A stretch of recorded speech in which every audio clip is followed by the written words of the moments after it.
मंगलाष्टका चालू झाल्या त्याच्या आधीच अश्विनीचे होणारे सासरे म्हणाले की आधी 50 लाखाची सोय करा आणि मगच मंगलाष्टके चालू होतील, कारण का आमचा मुलगा सरकारी नोकरी करत आहे आणि तुमची मुलगी फक्त 12वी पास आहे. अशी पण तुमची मुलगी आमच्या मुलापेक्षा जरा सावळी आहे आणि जर तुम्ही पैसे दिले तर तिचा सावळा रंग सुद्धा झाकून जाईल. जर तुम्ही आमच्या मागण्या पुऱ्या नाही केल्या तर आम्ही वराड घेऊन माघारी जाऊ. अश्विनीचे वडील तिच्या सासऱ्यांच्या पुढे असं करू नका म्हणून रडत होते, तरी पण सासरची माणसं काही केल्या तयार होत नव्हती. पण नंतर अश्विनीनेच लग्नाला नकार दिला आणि सासरची मंडळी लग्न न करताच माघारी निघून गेली. आणि काही वर्षानंतर ते सासू सासरे आणि तोच नवरा मुलगा विकास अश्विनी पुढे हात जोडून रडत होते. डॉक्टरच्या केबिनमधून बाहेर आल्यावर विकास डोक्याला हात लावून बसला होता. विकासची आई आली आणि त्याला म्हणाली की असं काय झालं आहे की तू डोक्याला हात लावून बसला आहेस. विकास त्याच्या आईला म्हणाला की आई, अश्विनी डॉक्टर झाली आहे. कोण अश्विनी म्हणून त्याच्या आईने प्रश्न केला. अगं आई, तीच अश्विनी जिच्यासोबत मी काही वर्षापूर्वी लग्न करणार होतो, परंतु काही पैशामुळे मी तिच्यासोबत लग्न करू शकलो नाही.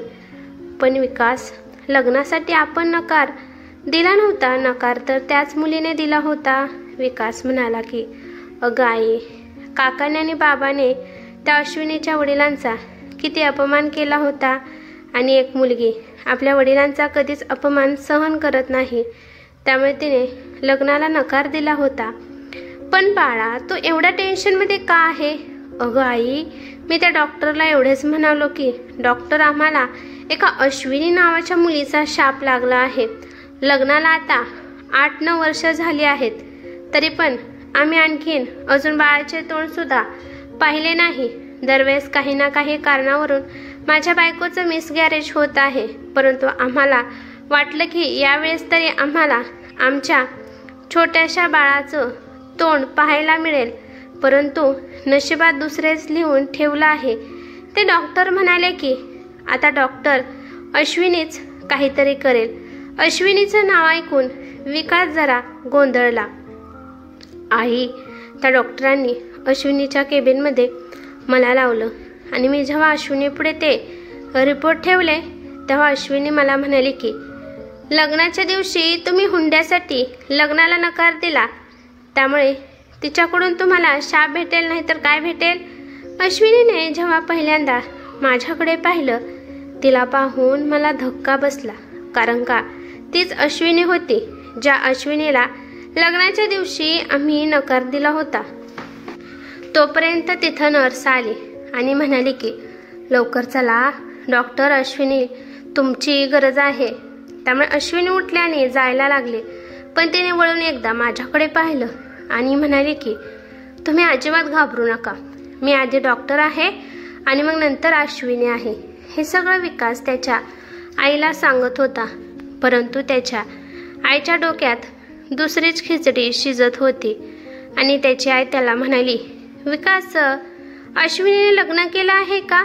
विकास म्हणाला की तिच्याकडे पाहिल्यावर मला नाही वाटत तिने लग्न केलं असेल. परंतु आई, तू हे सगळं का विचारत आहेस. म्हणजे अश्विनीचं लग्न झालं नाही.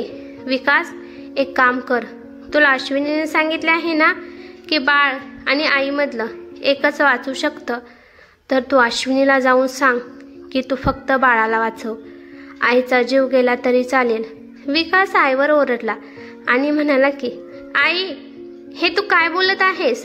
तुला अजिबात तुझ्या सुनावर माया येत नाही का. मी आता ती चूक दुसऱ्यांदा करणार नाही. एकदा मी काकाला आणि बाबाला काही न बोलल्यामुळे माझ्या आयुष्यात अश्विनी आली नाही. मला माझं बाळ आणि माझी बायको दोन्ही पण पाहिजे आहे. अश्विनी डिलिव्हरी रूममध्ये गेली. तिथं विकासची बायको अर्चना आयुष्याची झुंज देत होती. अर्चना ज्या माणसाची बायको होती, ज्या माणसाने फक्त हुंड्यासाठी मला नाकारलं होतं, अर्चनाला पाहिल्यावर अश्विनीच्या समोर तिचा लग्नाचा दिवस आठवला आणि त्या दिवसापासून अश्विनीचं आयुष्यच बदलून गेलं। लग्नाच्या दिवशी अश्विनी आणि विकास मंगलाष्टके सुरू झाल्या होत्या, परंतु त्याच्या आधीच विकासचे वडील 50 लाख मागू लागले। हे सगळं ऐकून अश्विनीला आणि अश्विनीच्या परिवाराला धक्काच बसला होता। एवढा मोठा लग्नाचा थाटमाट केला आणि आता 4 चाकी कुठून द्यायची असा प्रश्न त्यांच्याकडे उभा राहिला। अश्विनीचा मामा आणि तिचे वडील विकासच्या वडिलांच्या पाया पडत होते की असं करू नका, सध्या आमच्याकडे एवढे पैसे नाहीत की तुम्हाला देऊ, हळूहळू आम्ही पैसे देण्याचा प्रयत्न करेन। परंतु विकासकडचे ऐकूनच घेत नव्हते, ते फक्त पैसाच करत होते। तेव्हा विकासचे चुलते मध्येच म्हणाले की अहो अश्विनीचे पप्पा, तुम्हाला तर कौतुक वाटलं पाहिजे की तुमची तर मुलगी फक्त 12वी शिकली आहे आणि तुम्हाला एवढा मोठा सरकारी नोकरीवाला जावई भेटणार आहे, त्यामुळे पैसा गाडी देण्यासाठी पुढे मागे कशाला पाहत आहात? आणि असे पण तुमची मुलगी जराशी विकासपेक्षा सावळी आहे। जर तुम्ही आम्ही म्हणत असाल ते द्यायला तयार असेल तर हिचा सावळेपणा पण झाकून जाईल। जर तुम्हाला मंजूर नसेल तर आम्ही आताच माघारी जाऊ शकतो, आम्हाला नवरीची गरज नाही असं म्हणून विकासचे बाबा विकासला चल उठ म्हणू लागले। एवढ्या वेळ अश्विनी गपचिप सगळं ऐकत होती। तिने अचानक दुर्गा अवतार घेतला आणि म्हणाली की तुमच्या मुलाला उठायला का सांगत आहे? मीच आता उठणार आहे। तुम्ही कोण हे लग्न थांबवणारा? आता मीच तुमच्या मुलासोबत लग्न करायला तयार नाही। तुम्ही आनंदाने तुमची वरात माघारी घेऊन जाऊ शकता, मला तुमची गरज नाही। आणि जायच्या आधी माझ्या वडिलांचा जो या मंडपाला आणि खाण्यापिण्याला खर्च झाला आहे तेवढा देऊन जावा, नाहीतर मी आताच्या आता पोलिसांना फोन करेल। विकासच्या कडचे आतापासून अश्विनीच्या वडिलांवर जे वाघासारखे बोलत होते ते आता मांजरीने सारखे गप्प बसले। ते म्हणाले की ठीक आहे, तुम्ही पैसे परत देत असाल तर चालेल, तर मग आम्ही आता लग्नाला तयार आहोत। परंतु अश्विनी म्हणाली की तुम्ही तयार असाल, परंतु मी तयार नाही, मला आता तुमची गरज नाही। आणि नवऱ्या मुलाकडले नवरी न घेताच माघारी गेले आणि अश्विनी तिच्या रूममध्ये येऊन रडू लागली। तेव्हा तिथे अश्विनीची आत्या तिच्या खोलीत आली। आत्याला पाहून ती आत्याच्या मिठीत रडू लागली आणि आत्याला म्हणाली की आत्या, मला अजून शिकायचे आहे। आत्याने जाऊन अश्विनीच्या वडिलांना सांगितले की मी आधीच म्हणत होते की अश्विनीला शिकू दे, तिचं आताच लग्न करायचं वय नाही, परंतु तुम्हाला पैशावाला स्थळ भेटलं म्हणून तुम्हीच या मुलीचं आयुष्य खराब करायला निघाला होता। तिच्या आत्या अश्विनीच्या वडिलांना हे सगळं बोलत होती। आत्या म्हणाली की हे बघ दादा, मला मूल बाळ नाही, त्यामुळे आजपासून अश्विनीला शिकवण्याची सगळी जबाबदारी माझी। मी अश्विनीला माझ्या मुलीप्रमाणे सांभाळेल, तिला जेवढं शिकायचं आहे तेवढं मी आता तिला शिकवणार आहे। आणि तेव्हा आत्या अश्विनीला घेऊन तिच्या घरी गेली। आता फक्त अश्विनीचं एकच ध्येय होतं की शिकून स्वतःच्या पायावर उभा राहायचं, त्यामुळे अश्विनी त्याप्रमाणे अभ्यास करू लागली। अश्विनी खूप हुशार होती, तिला डॉक्टर व्हायचं होतं, पण तिला माहीत होतं की तिच्या त्या आर्थिक स्थितीमुळे जरा कमजोर आहे। तरी पण तिच्या आत्याने खूप मनावर घेतलं आणि त्यांनी त्यांची जमीन विकून अश्विनीला दुसऱ्या देशात डॉक्टर बनवण्यासाठी पाठवलं। तिथं गेल्यानंतर अश्विनीची ओळख किशोरसोबत झाली। तो पण डॉक्टर होण्यासाठी त्या देशात गेला होता। तिथे गेल्यावर फक्त किशोरच अश्विनीचा चांगला मित्र बनला होता। तो अश्विनीची खूप मदत करत होता। काही वर्षानंतर अश्विनी चांगली डॉक्टर झाली आणि डॉक्टर होण्यामागे किशोरचा सुद्धा चांगला पाठिंबा होता। हळूहळू अश्विनी एवढी मोठी चांगली डॉक्टर बनली की एखादा व्यक्ती मरणाच्या दारात जरी असला तरी ती मरणाच्या दारातून त्याला खेचून माघारी आणत होती। आणि तेव्हाच अर्चनाची केस म्हणजेच विकासच्या बायकोची केस अश्विनी पुढे आली। दुसऱ्या डॉक्टरांनी ही केस घेण्यासाठी स्पष्ट नकार दिला, कारण का पेशंटची तब्येत खूपच क्रिटिकल होती। आतापर्यंत सगळ्यात अवघड म्हणजे अर्चनाची केस अश्विनीला आली होती, पण एक अडचण होती.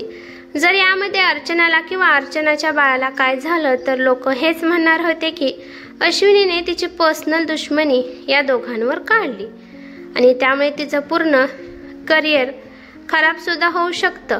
अश्विनीला माहीत होतं की यामध्ये अर्चनाची काही सुद्धा चूक नाही. अश्विनीला घाम फुटत होता.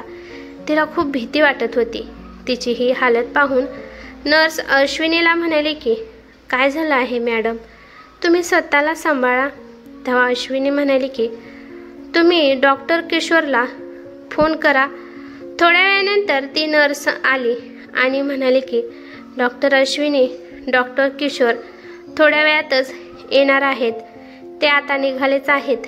हे ऐकल्यावर अश्विनीला जरा हिंमत आली. नंतर अश्विनीने अर्चनाकडे फक्त एक पेशंट म्हणून पाहिले. 2 तासानंतर बाळाच्या आवाजाने सगळे खुश झाले. बाकीचं काम त्यांच्या हाताखालच्या नर्सला सांगून डॉक्टर अश्विनी आणि डॉक्टर किशोर तेथून बाहेर आले.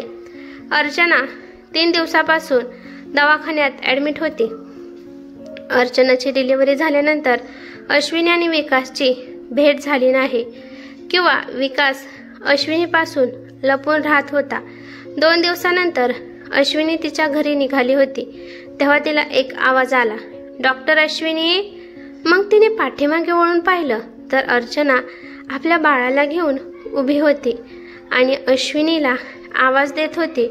अर्चना आपल्या बाळाला अश्विनीपाशी देत म्हणाली की मला माहीत आहे डॉक्टर अश्विनी की तुमच्यासोबत विकास आणि विकासचे घरचे कसे वागले होते. अश्विनी म्हणाली की मी ती गोष्ट कधीच विसरून गेली, कारण का मी आता ज्या पदावर आहे ते पदावर मी आता नसती. कारण का जर माझं लग्न विकाससोबत झालं असतं, जर लग्न विकाससोबत झालं असतं तर हुंड्यासाठी माझा जीव गेला असता. हां, हे चुकीचं होतं. मला वाईट वाटलं की विकासने जे माझ्यासोबत केलं तो पण हुंड्याला साथ देत होता. परंतु मी लग्नाला नकार दिला कारण का मला माझं पुढचं आयुष्य दिसत होतं की पुढे माझं आयुष्य फक्त नरक होणार आहे. त्यामुळे मी स्वतःहून लग्नाला नकार दिला. अश्विनीने अर्चनाला विचारले की विकास अजून तसाच आहे का? अर्चना म्हणाली की नाही, विकास आता बदलला आहे. मला एका नर्सने सांगितलं की त्या दिवशी माझी सासूबाई विकासला म्हणत होती की डॉक्टरांना सांगून फक्त बाळाला वाचवायला सांगा. आपल्याला सुनेची गरज नाही. आपण आता अश्विनीला आपली सून म्हणून करू. त्यामुळे सूनबाई नाही वाचली तरी चालेल. तेव्हा विकास त्याच्या आईला खूप रागवला होता. तेव्हा विकास म्हणाला की एकदा मी अश्विनीसारख्या मुलीला गमावून बसलो आहे. आता मी अर्चनाला गमावणार नाही. परंतु मला माहीत नव्हतं की ती मुलगी तुम्ही आहात. त्या विषयाला दुर्लक्ष करत अश्विनी अर्चनाला म्हणाली की बाळाचं नाव काय ठेवणार आहे? तर अर्चना म्हणाली की याचं नाव किशोर ठेवणार आहे. ते ऐकून डॉक्टर किशोर तिथे आला आणि म्हणाला की माझं नाव का घेत आहात? तेव्हा अर्चना म्हणाली की आम्ही आमच्या बाळाचं नाव किशोर ठेवलं आहे. त्यावर किशोर म्हणाला की बाळाचे नाव अजिबात किशोर ठेवू नका, नाहीतर एका मुलीच्या मागे लागून मी अजून कसा बिना लग्नाचा आहे तसाच हा सुद्धा बिना लग्नाचा आहे तसा राहील. किशोर अश्विनीकडे तिरक्या नजरेने पाहत म्हणाला. अश्विनीला कळाले की किशोर कोणाबद्दल बोलत आहे. अश्विनी म्हणाली की तुम्हाला छान ताना मारायला येत आहे की ह्याआधी तुम्ही कधीच मला प्रपोज केलं नाही आणि आज तुम्ही प्रपोज करत आहात आणि ते पण अशा पद्धतीत. अश्विनी म्हणाली की मला काय स्वप्न पडलं होतं का की तुम्हाला मी आवडत आहे आणि तुम्हाला माझ्यासोबत लग्न करायचं आहे? तेव्हा अर्चना म्हणाली की ठीक आहे, अजून काय वेळ गेली नाही. त्यामुळे तुम्ही दोघांनी एकमेकांना प्रपोज करा आणि मग लवकरात लवकर लग्नाची तारीख काढा. दोघे पण सोबतच म्हणाले की लग्नाची तारीख आम्ही काढणार. लग्नाची तारीख तर आमच्या घरातील काढणार आहेत. काही महिन्यानंतर अश्विनी आणि किशोरचं लग्न होतं आणि त्या लग्नात विकास आणि अर्चना सुद्धा आनंदाने गेले होते. ही कथा कशी वाटली ते मला कमेंट करून नक्की सांगा. कथा आवडली तर लाईक शेअर नक्की करा आणि चॅनलवरती नवीन असाल तर चॅनलला सबस्क्राईब करा. धन्यवाद.